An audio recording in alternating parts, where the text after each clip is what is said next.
Hello everybody and welcome to my spoiler-free review for Wind and Truth by Brandon Sanderson. In this video, I will not talk about any character names, any plot lines. I am only addressing vibes, the enjoyability of this book, and how it kind of fits into the rest of the Stormlight Archive. I do plan on following up this video with another one that actually goes into more detail, and that will contain spoilers. But if you are just looking for a fun review of my thoughts of the book without going into detail, then this is the place for you.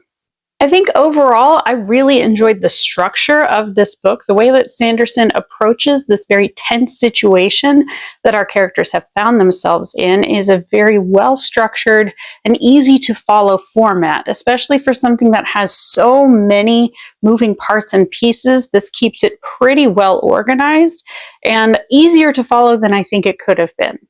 One of my favorite aspects of the Stormlight Archive, and something that I've always been really drawn to about it, are the characters. This book, more so than I think most of the others, really gives each character time to shine in their own way. It really brings a lot of opportunity for us to get to know some more background characters and really understand them as a person.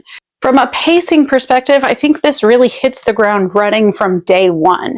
The fact that we jump straight into it without a whole lot of lull really cuts to the quick and allows us to get that sense of urgency and tension from the beginning. On the flip side of that, though, I think that towards the end of the book, we randomly hit this very strong lull where a lot of background information is given to us right when we're about to hit the Sanderlanche. And from a pacing and an energy perspective, I just wasn't a big fan of that. From a character perspective, there were some really overt and obvious out-of-character things where a big pivotal part of the plot hinges on a character decision or motivation that, in my perspective, felt very antithetical to that character. Those of you who have been following my channel for a while know that I am a huge fan of the way that this book series approaches mental health in its depictions and the way that the characters struggle and adapt and overcome those obstacles. In my humble opinion, I think that this was very heavy-handed. In a lot of the previous books, it was handled in a more genuine and natural way.